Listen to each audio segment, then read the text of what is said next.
Good morning, YouTubers and Facebook and all my other Rumble, which I haven't been up to date with because of issues I've been having. But be it known, I will get that all taken care of today. Sorry about the headphone mishaps. I have two headphones. I should mark one studio and computer. But, oh well. Last night I did a show at about 1 a.m. in the morning. That's going to be going up. This is a repeat, just a little bit more in depth on it. This is going to be News with View. You all know that by now. A Fat Cat production, hosted by me, John Acosta. Today is July 24th. Gotta fix this because it is the 24th today. And this is going to be a relabeled episode 110. We're going to have in this 4 things, but they're going to be some very in-depth.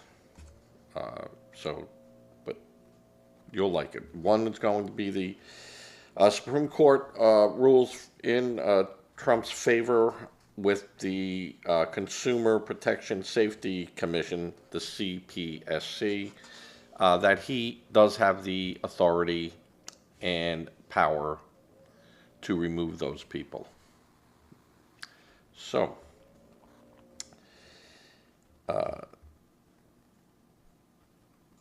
with that, I want people to understand that if the Supreme Court rules that he can remove, fire, dismiss, give the boot to these heads of these agencies, and these are independent agencies inside the executive branch, then that goes to reason, and you got to use common sense, that he can tell the workers you're going to get laid off. He can set the bar on all that, and under the guidelines of the Federal Office of Personnel Management, not personal, but personnel management, OPM, there's rules. And that's how the Supreme Court is going to look at what Trump can do inside the agencies. This should give you, I said this before, these were some of the things that I was originally on the fence with, as saying, could the Trump do these since these are Senate confirmed people? And the more I looked into it, was the more I said, this doesn't have to do with a case called the Humphreys probate that was settled by the Supreme Court in 1934 against President Roosevelt, who had fired the Humphreys, the head of the Federal Trade Commission, because Humphreys was not going along with the New Deal, and said that was, he wasn't with that it was unconstitutional, he couldn't do it. And so Franklin Delano Roosevelt said, hey, great, out, and he fired him. It went to court, and it was actually, he died, Humphreys died before it got to the Supreme Court. But his wife picked up the fight, and that's how it became the Humphreys probate ruling, because couldn't put the guy back, he's gone. But in that, the courts had ruled to say that the president was not allowed to fire him or remove him just because he disagreed. They disagreed with one another. So all that ended up happening was FDR said, fine, he had 5 more years, or whatever years left he had in that position, pay the salary and move on, because he had already replaced him. He was dead. He couldn't come back, and that's the way it goes. This shows that in independent agencies, Trump rules supreme. And there can be no more question about that. This is a ruling from the Supreme Court, and those rulings are final. There's no appeals. That's it.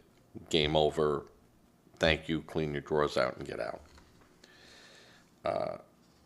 So that was a win that I said that originally, like I said, I was 50-50 on the fence until I started really going into the Constitution and going into the management rights under the federal government. And I meant to write that down. I think it's 7605 or 7601. Under that, I'm going to look this up real quick because it bothers me that I didn't do it.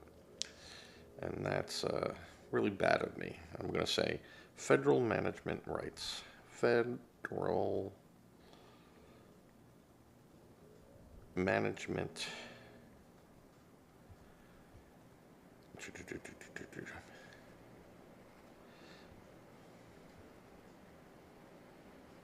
So it becomes very lawyery.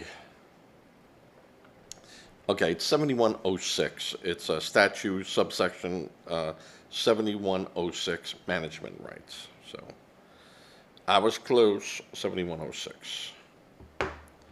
So in there is what the management is allowed to do, and since Trump is the head of the management, yeah, he gets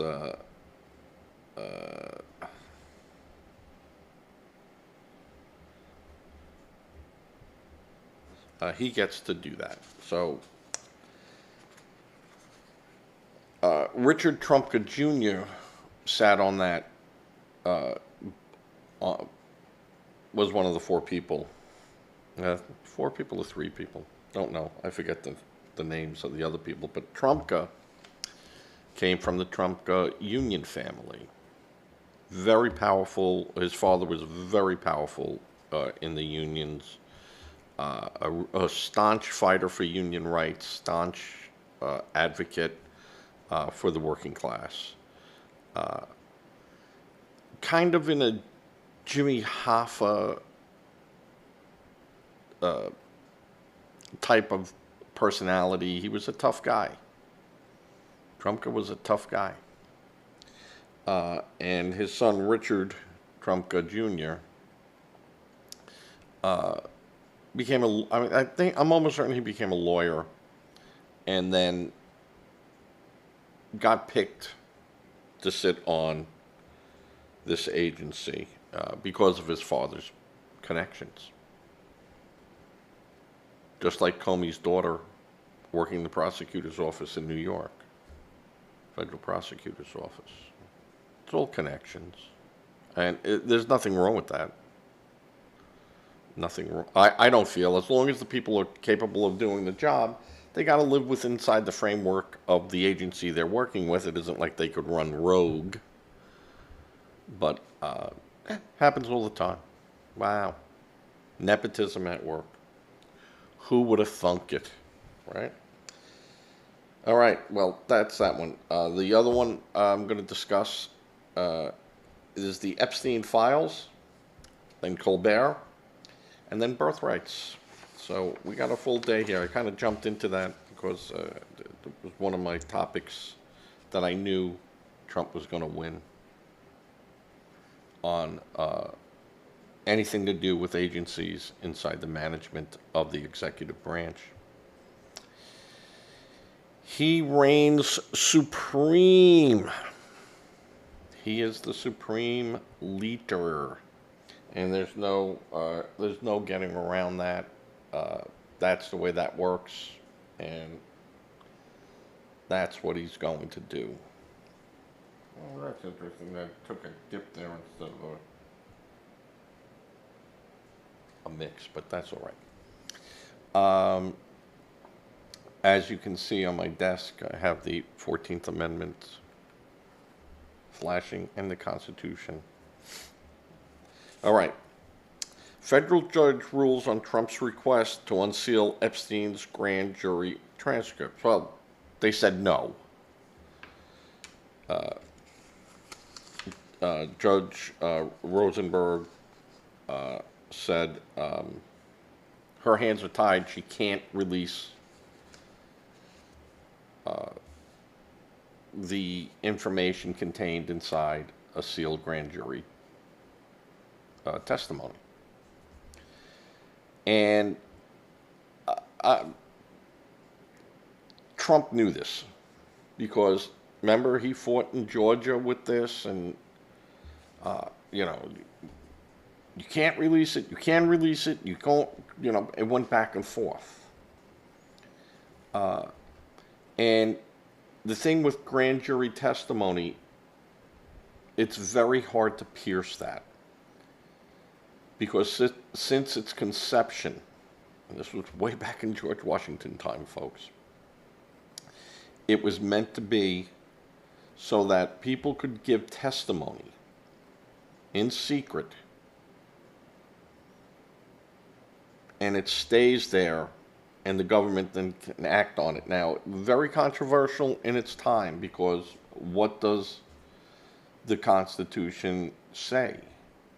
You have the right to face your accuser. So this became very, there was a lot of, if you read on the Constitution, in this particular avenue in the law, it got very murky. Some people were for it, some people were really against it. They just said, no, you can't do that. You could ask it in open court, you could do that, and bring your evidence forward. But this was to build cases, and it was meant to be kept secret. And the courts really do shield that under the Federal Criminal Procedure 6E, which enshrines the traditional rule of grand jury secrecy, establishes exceptions that allow grand jury material, such as transcript of witness testimonies, to be disclosed to certain outside parties in limited circumstances. Some of these exceptions allow for automatic disclosure to necessary government personnel, meaning the lawyers have to look at it on the federal side, for example, but many exceptions require that disclosure be authorized by a federal district court in the jurisdiction where the jury is convened, as the court ultimately has some degree of supervisory authority over the grand jury. And Rule 6E3E provides in relevant part that the court may authorize disclosure of a grand jury matter primarily to or in connection with a judicial proceeding, meaning there's, hey folks, and there's more to this. To a defendant who shows grounds may exist to dismiss the indictment because of something that occurred before the grand jury. So if a defendant says, no, the grand jury had the wrong information, now how they would know that or whatever,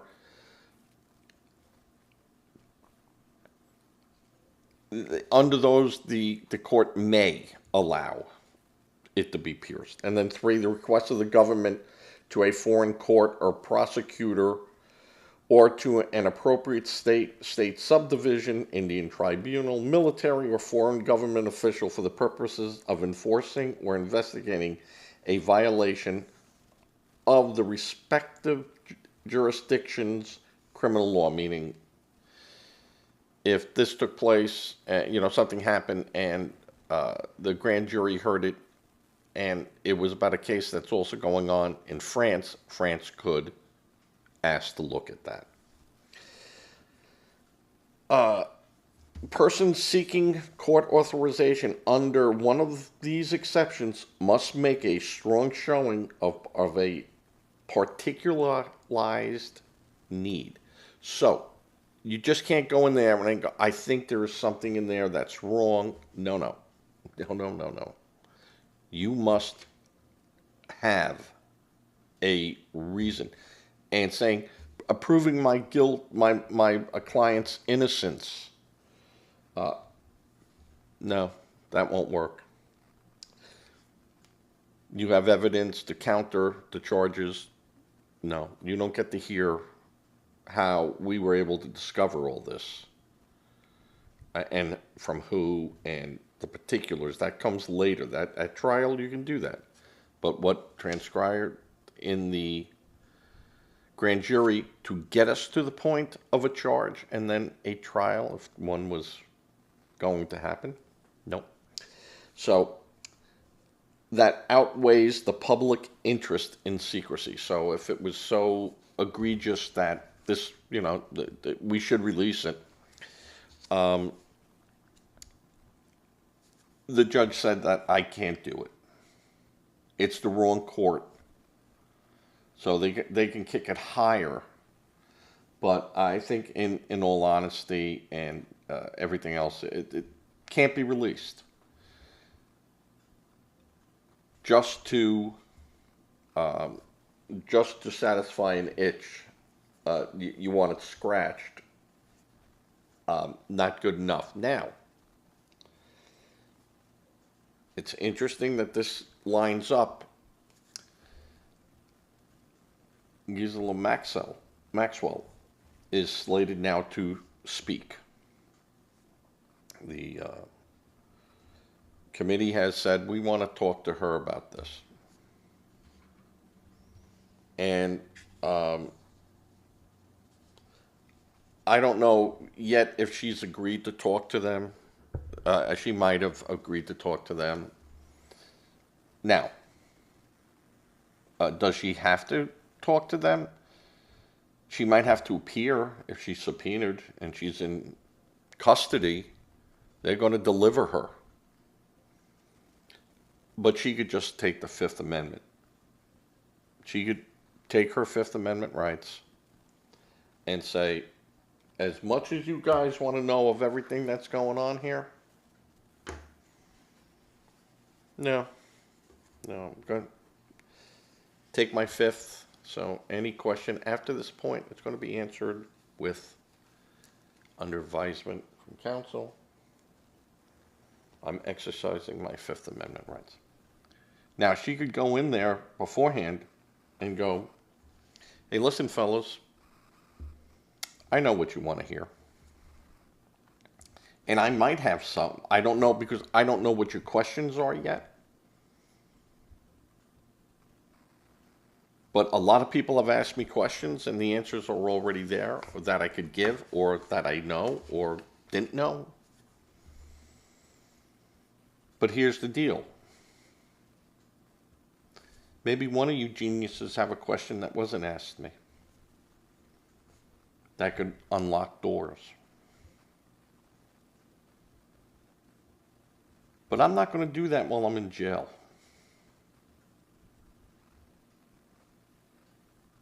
So, if you want to hear from me, it's when I'm outside of jail.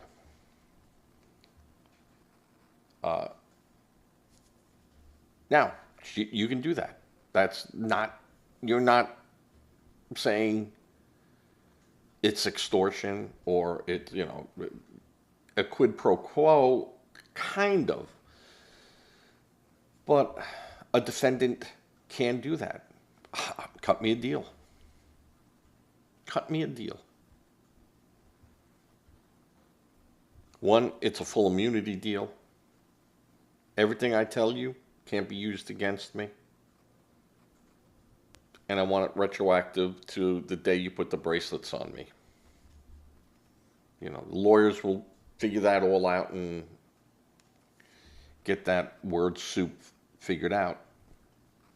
And with that, I'm automatically released from jail. But after you prove that my testimony was truthful and accurate, but if it's not helpful for you, because I've answered those questions already and I'm going to answer them the same way, there's not going to be, I'll answer those questions. If you asked me those questions before, that's great. But if you don't ask me the right question, I don't divulge. So you got to ask the right questions. And you do that, I can give you an answer. And it might be an answer I've already given. If I've given you nothing new and you're sitting here and goes, hey, this is nothing more than we had already, well, that was your price to hear it a second time. And she gets a walk. But if you release this grand jury information before any maybe retrial, remember, she's appealing. She's gone, and the appeal was denied. Now it gets bumped up. And if this information is out there already, and it's now been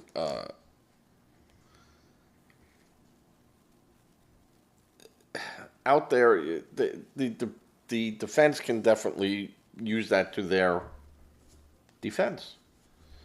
Whereas the prosecution is behind the eight ball now because this gets all spilled out and, a court has already found her guilty. It's already been done. She has been found guilty. So if you release this information and she hasn't asked for it to be released, so she doesn't need it for her case, what do you need it for? Tabloids? No, that doesn't happen. So it was a good ruling, and the Trump people knew this. They knew it. They were going, hey, we want to release it too, but we have to go through the court. Yeah, that wasn't going to happen. So, caca. All right. The next thing. All things Colbert. All things Colbert. What is our whiny, crying, late night talk host crying about now? Well, USA Today said Colbert's cancellation, a ratings crisis or a political bribe? We investigate. So they investigate. Since Stephen Colbert's announcement that CBS would discontinue The Late Show, not discontinuing it. See how already the USA says discontinue. Now, he might have used that word, but I don't see it in quotations. So they're going to say discontinue.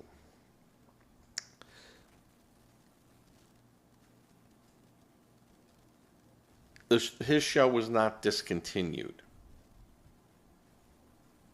It just was not renewed. And he has till May of 2026, as per his contract, to continue doing The Late Show. And they continued, in one version, Paramount, CBS's parent company, is bending to the knee to President Donald Trump, ousting his frequent critic Colbert to help appease an administration they hope will approve a major merger with Skydance Media before the FCC, because the FCC has to agree to it. Now, the FCC has already agreed that you could start the negotiations, that, get the whole package together, and when you guys work out all the details, you give it to us. They go then and recommend to the Department of Justice, we looked at this, and yeah, everything looks good. They look over it and they go, yeah, fine, that's not a problem.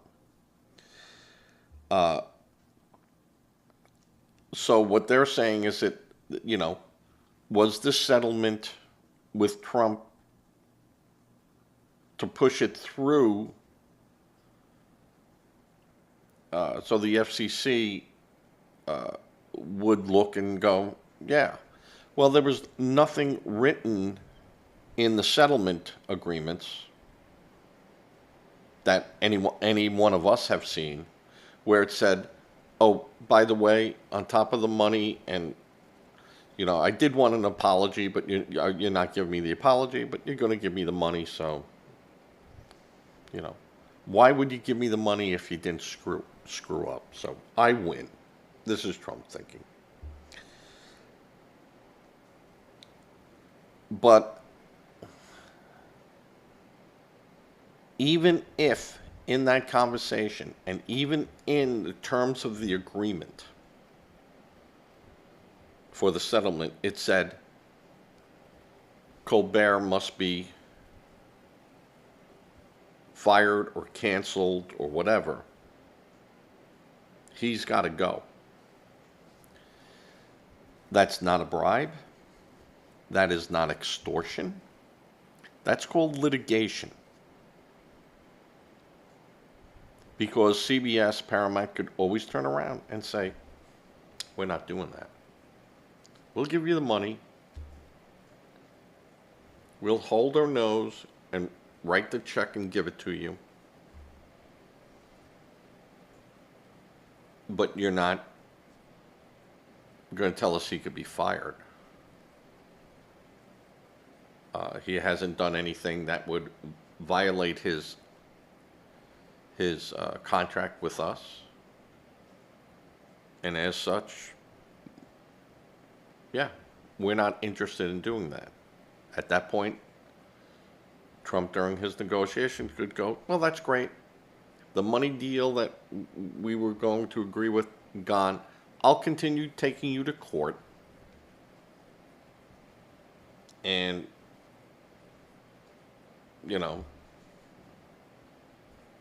I'll ask the court to hold $250 million in escrow for a settlement that may come after Skydance Media takes over.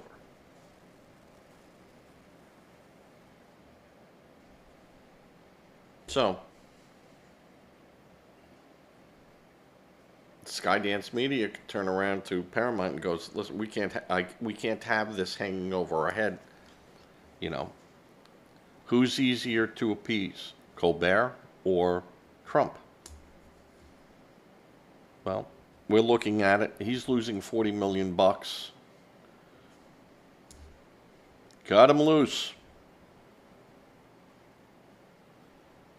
He's losing money. When we take it over, we don't want to lose $40 million. Don't fire him. We just want you to make it known to him, because he's still your employee,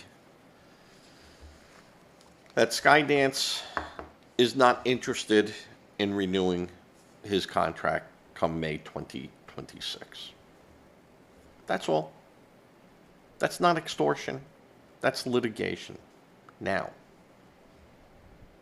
if Trump would have, during the negotiations, said to anyone but his lawyers,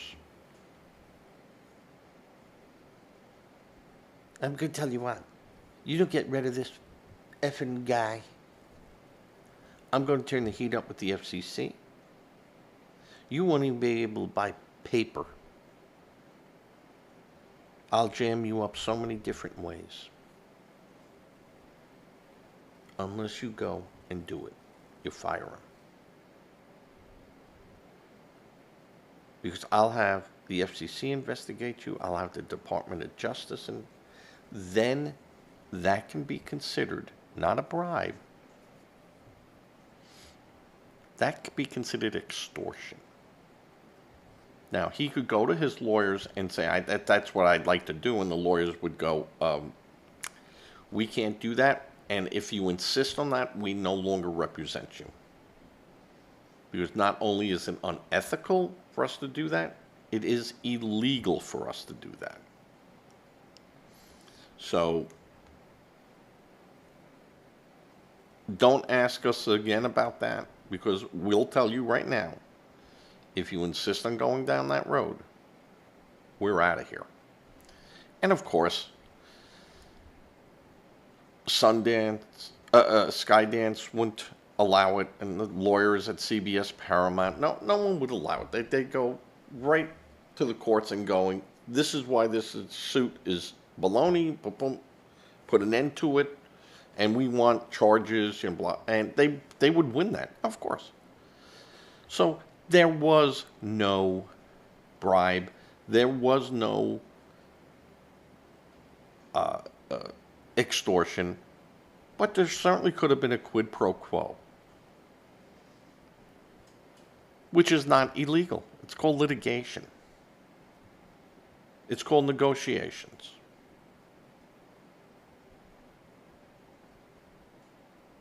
I'll give you this, you must give me that. And part of it could be, they might come out and said, yeah, hey, they can have a non-disclosure agreement, and the government can pierce that, and has. And they might go in there and go, well, we consider that a bribe. No bribe. We went back and forth with it, and we didn't fire him. We just exercised our right not to renew his contract. You know? And we have the right to change our mind up to the day we get rid of him.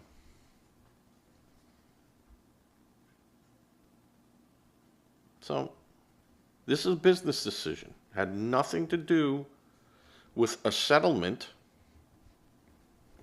but just was a business decision. And they could put that, if it's in writing as part of the agreement of terms of agreement,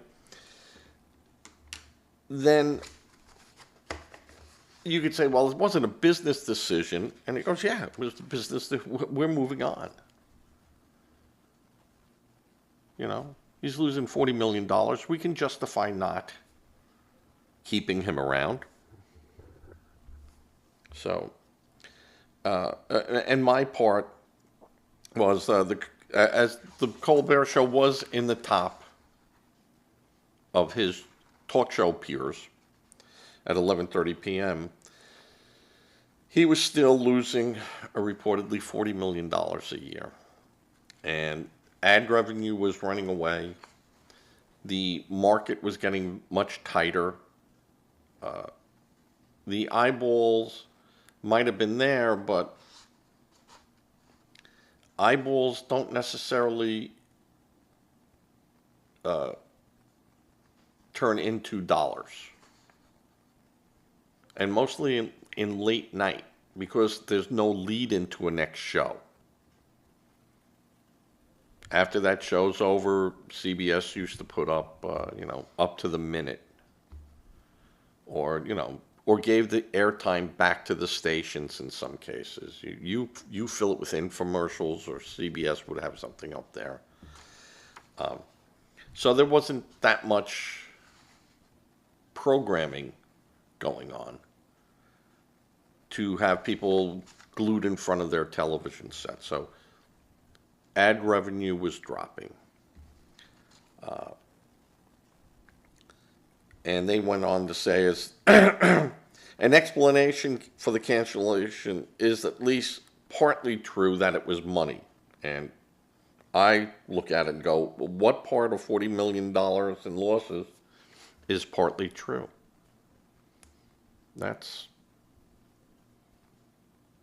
could be a good enough reason alone to get rid of him.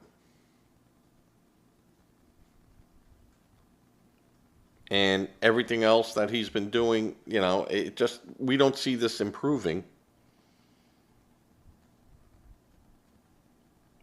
We decided not to renew his contract.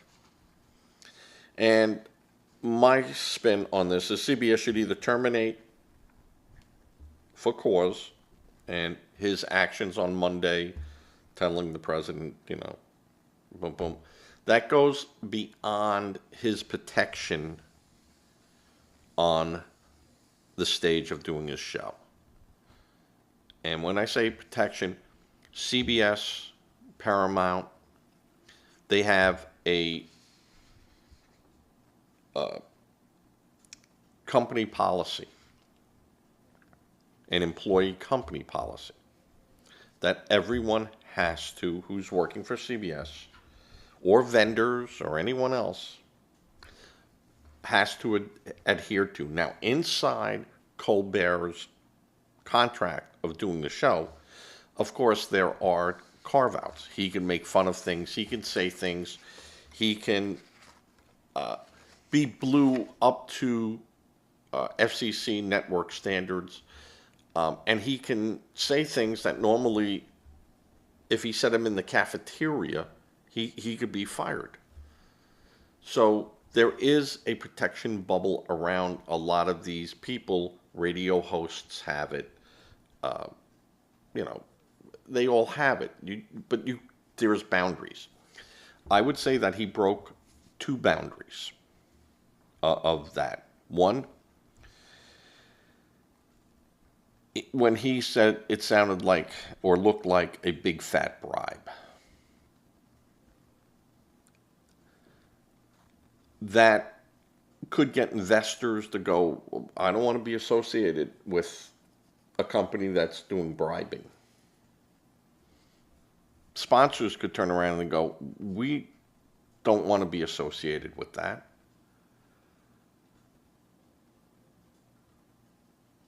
And that's exactly why in the contracts there's a code of ethics that you must follow, even Colbert. So that would be one where the company could turn around and go, hey, we're definitely not happy about that. And you might have to go out there and go, listen, I used this word. It's not the word I wanted to use, but that's what came out. And I'll tell you why I even have a problem with that. The second one was on Monday when he said, gave Trump the finger on air and made some other references. And why I would think that Colbert could stand a chance if they used that against him to remove him is the fact that his show was taped at 5 p.m. and edited and then put into what we call CAN, into the servers for digital playback at 11:36 p.m. And Standards and Practices watches his show. They get a live feed to it. They have a lawyer either there or on the phone, and they're there. And they could have told him, take that out of the show. You can't do that. Take it out of the show. And he could go, I'm not taking it out of the show. It stays.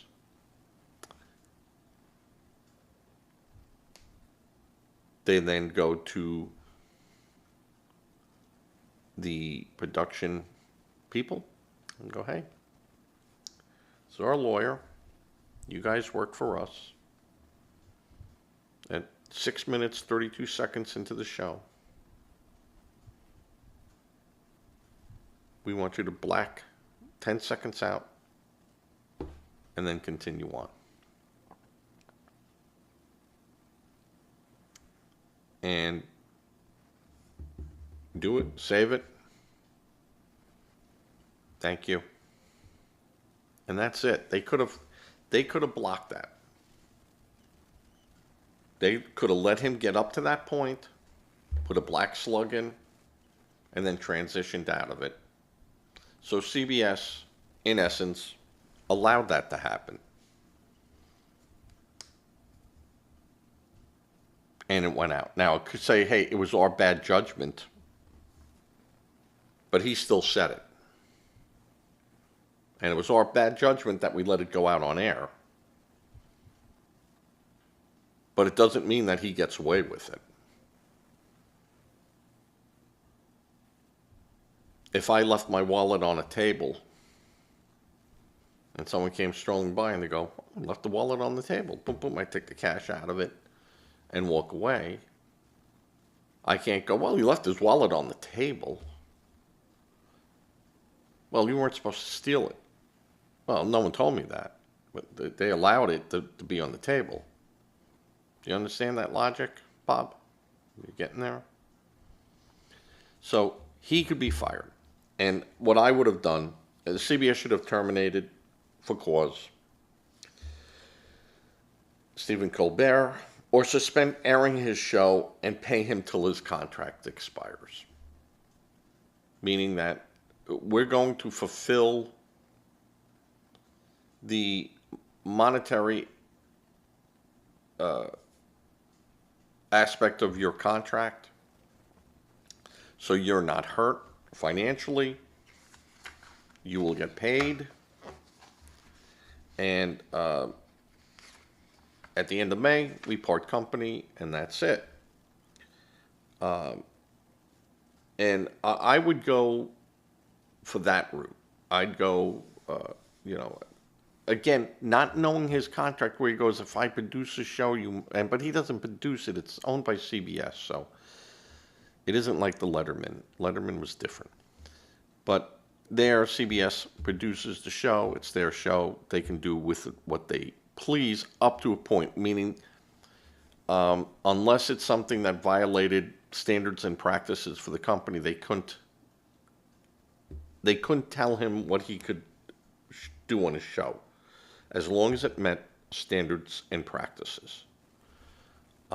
And just because something slips through, or the guy goes, well, maybe this guy's standards and practices, he might need to be fired. But they could make their case. But if Colbert is left on the air, the possibility that he may cause a crisis with either the FCC or make a libelous statement, which CBS Paramount would then be obligated to have to defend. Why should they have to take that risk? This guy's angry. This guy is that. I can take my gloves off now. I can do this. No. I'm not going to give you the avenue for that. If you want to stand on the street corner on a soapbox and do it, more power to you, brother. But you're not doing it here. We're not putting it on air. And you're not doing it as an employee.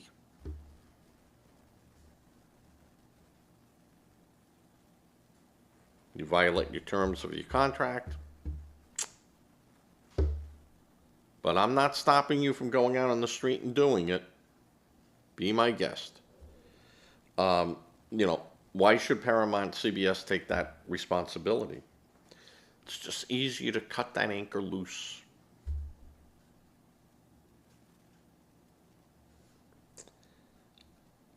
The argument could be that he might double his viewership, which I absolutely think that he would.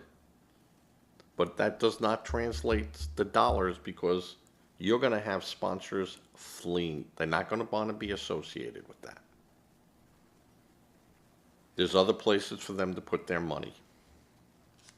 That's not one of them. And all this idea of, Jimmy Kimmel and all these other guys are standing behind me. let me tell you something right now, folks.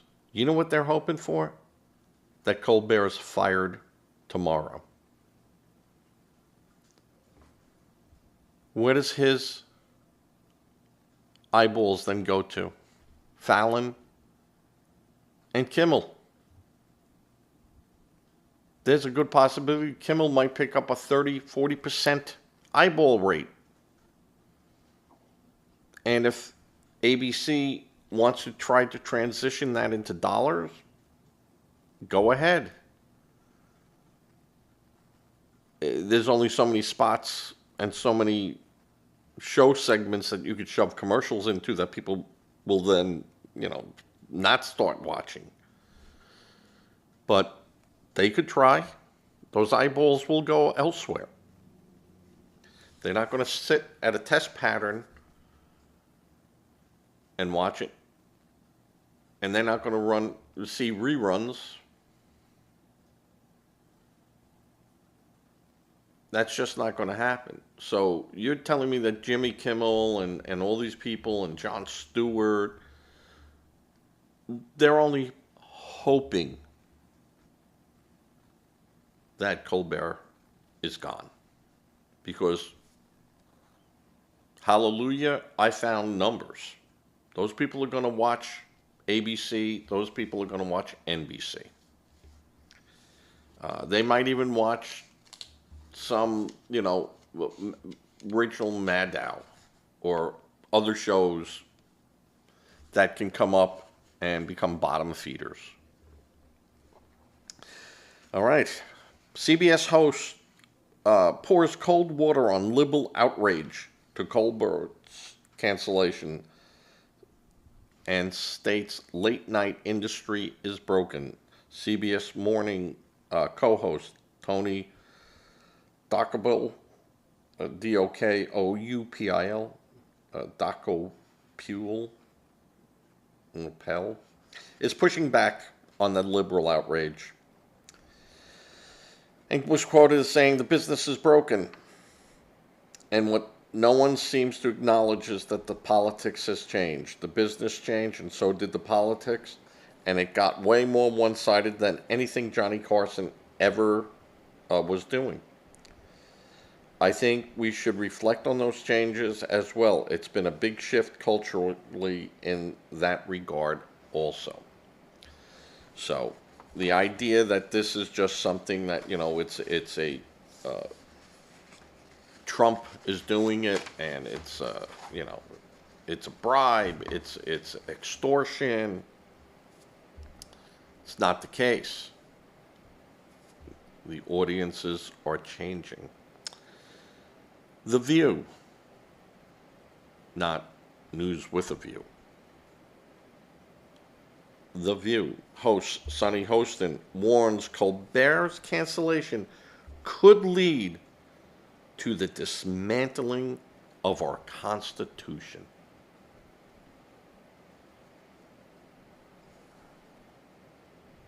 What a stupid, stupid woman. That might have to be the stupidest narrative I've heard yet. I just want to remind Ms. Hostin, Stephen Colbert was not elected to the Late Show. Jimmy Kimmel was not. None of them were. They weren't appointed by a government official. They are, just like you, hon, a paid employee of a company.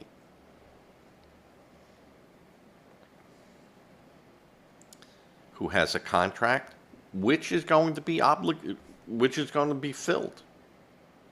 You can work up to the last day of your contract. We're going to pay you.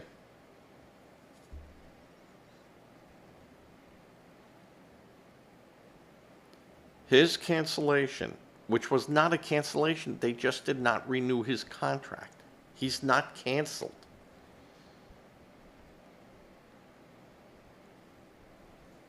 If Fox wants to hire him when he's done, if MSNBC wants to hire him when he's done, they can. He's not canceled. He's just not renewed. We didn't pick up his contract. It's like saying a baseball player that they must keep him no matter what. She might be the stupidest person who's allowed to speak on the View to start with. And she went on to say, Colbert's show, based on the timing of the announcement, she pointed out that if politics were involved, then the fabric of democracy could be in jeopardy. You're a moron. You don't understand what democracy is. You don't have a meaning of that. You are a stupid, stupid person. And that really aggravates me because they give her news time. My concern is, if it's political, then everyone should be concerned. People on the right should be concerned. People on the left should be concerned. Because it's very clear that if it's political, this is dismantling of our democracy. This is the dismantling of our Constitution, right? Hostin said to the cheering of a studio audience, monkeys with cymbals. Clap now. Okay.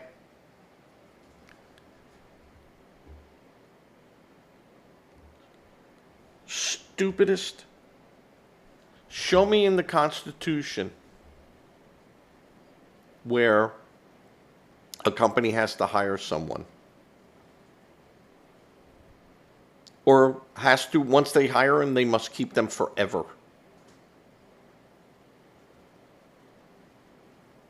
And if it was political, if Trump says this guy has to go, or I won't settle my suit with you, that's litigation. That's a quid pro quo. That's not a conspiracy. And that is not extortion. Hostin, you are a very ignorant person. At least when it comes to what a democracy is. Trump, on his social media page, said, the word is, and it's a strong word at that, Jimmy Kimmel is next to go in the untalented late-night sweepstakes. And shortly thereafter, Jimmy Fallon will be gone too. No mention of Jon Stewart, though. Or John Oliver. Both of whom, of them all, Jon Stewart is probably the brightest of them all. Colbert is smart. I'm not going to say that Colbert is a dumb guy. Kimmel is not a smart guy, and neither is Fallon. They're opportunists. They're actors. They're comedians. Jon Stewart, smart guy. Clever. Can make fun of you in a way that is clever and true, and, you know. Wasn't too concerned with him. He'll always find a place, and but Colbert, and I said this in much earlier shows, he was doomed. And when Skydance was going to take over the company, he had to have known that he weren't going to last, that they weren't going to renew his contract. And if they did renew his contract, he'd be so severely hobbled that it wouldn't be worth it for him. But now now he's been weaponized. And if I was CBS and Paramount, I'd keep him away from a camera. This can only bring trouble. And if CBS doesn't care, they better be prepared for FCC retaliation for violating, FU and things like that. Not for other, other things. All right, hold on one second. Hey, Hey, what's going on? doing my show right now, so I'll call you right back. All right, bye. All right, bye. Yeah, that was an important call. But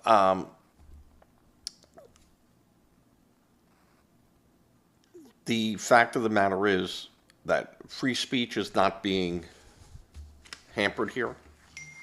This is not a constitutional issue. Colbert is not being stopped from saying what he wants to say. He can go outside and do it on the street. Just can't do it in my building. And that's what I would do. I'd get rid of the guy. All right. Last thing on the agenda here as we're hitting the almost 1 hour mark.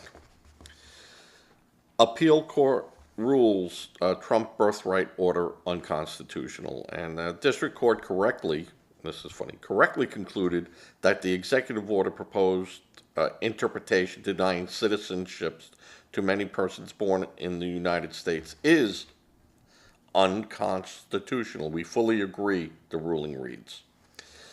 Gould, who wrote that the administration's defense utilized a network of inferences that are unmoored from the accepted legal principles of 1868, when the 14th Amendment was ratified.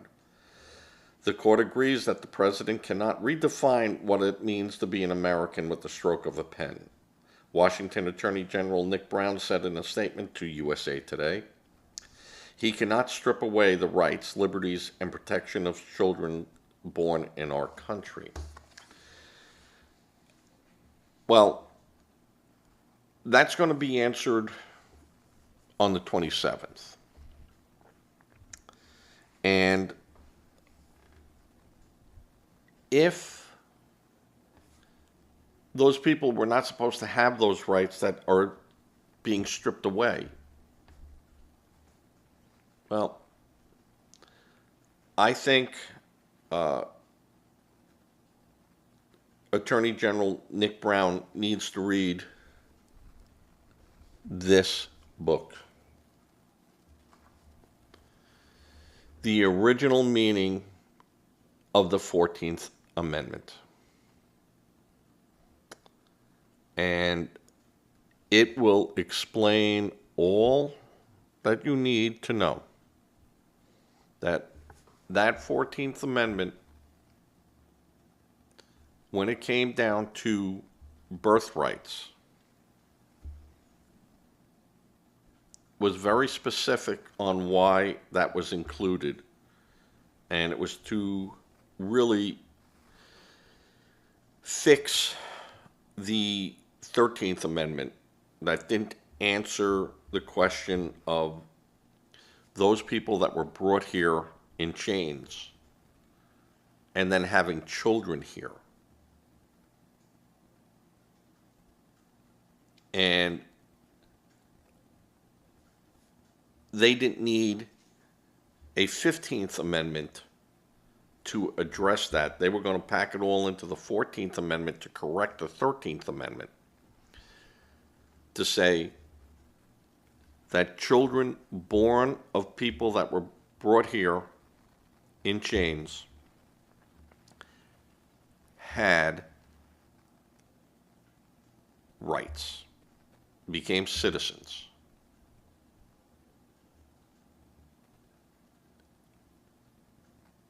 This was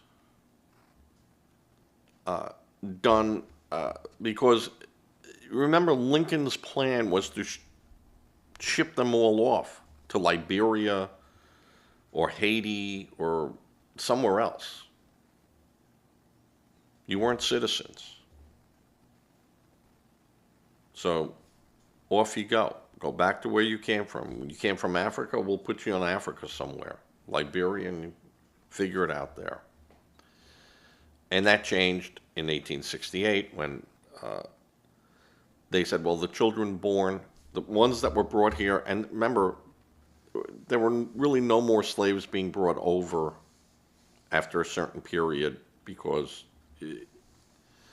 it was prevented. Now, it was still happening, but it was being hampered. English law said they couldn't take the slave trades, but there was a lot of slave trade going on. But the idea was once you were brought over here, you then became a citizen. But that wasn't really the case, because if they were citizens, then they would be protected. And since the South separated and became its own nation, the Confederate nation, to the Confederate, our laws no longer applied.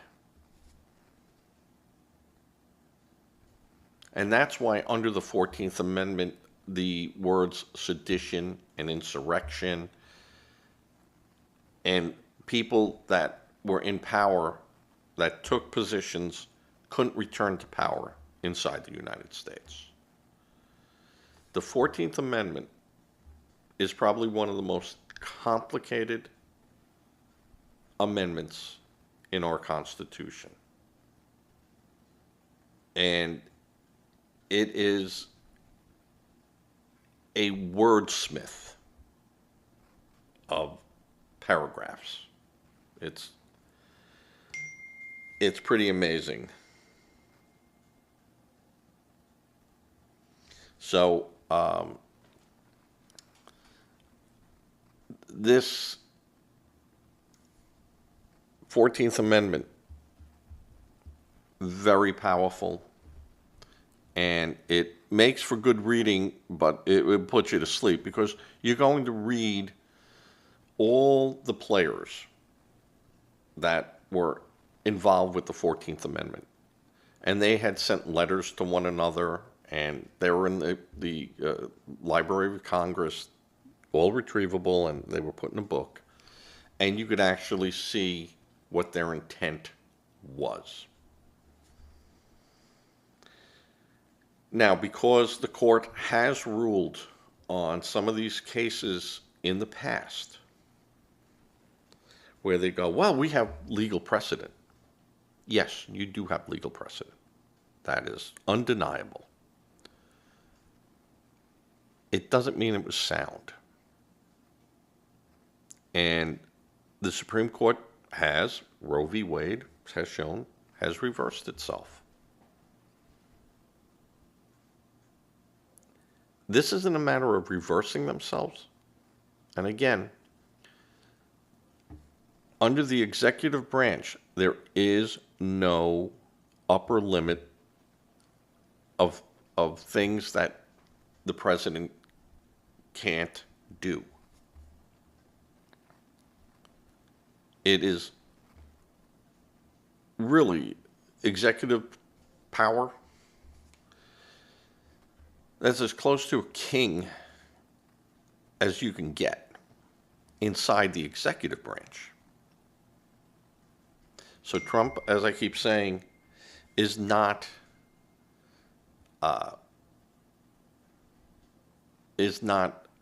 testing the limit, because there is no limit. Absolutely no limit to the Constitution. He's defining it. Now, again, 10 years from now, 2 years from now, 100 years from now, the robes can redefine it.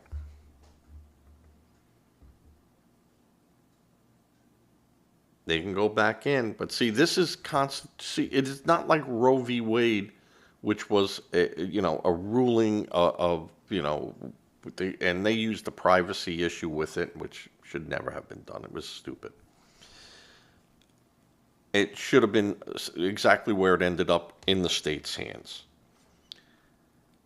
The 14th Amendment has very interpretive language. It is there. It's been there. I'm comfortable in whatever the decision of the Supreme Court is, even though, like, I teased Bob in New York, and we tease one another. Because it doesn't change anything that's happening today. The world doesn't unravel because it would just be business as usual. So, not a big deal to me. What it is a big deal for is that if they do say Trump is correct in what he's saying, that does unravel a lot of things and does change this country. But it just might correct what has been wrong.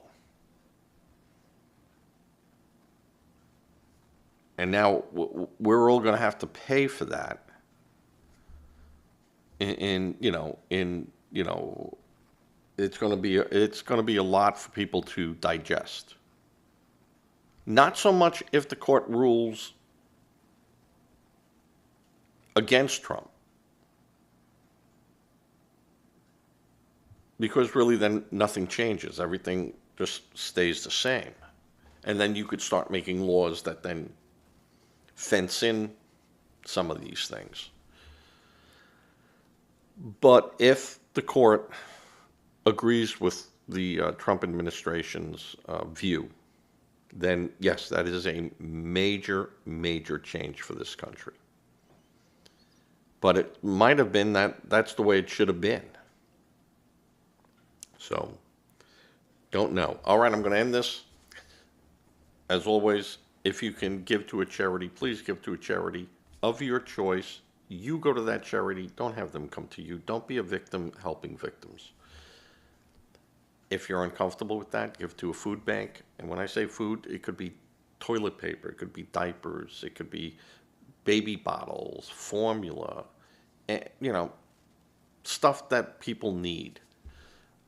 And if you go to the store and there's a buy one, get one free, and it's food, and you were going to buy it anyway, hey, you just got someone just got a free can of tomatoes, corn, beef, buy one, get one free. Those little canned ham things, delicious.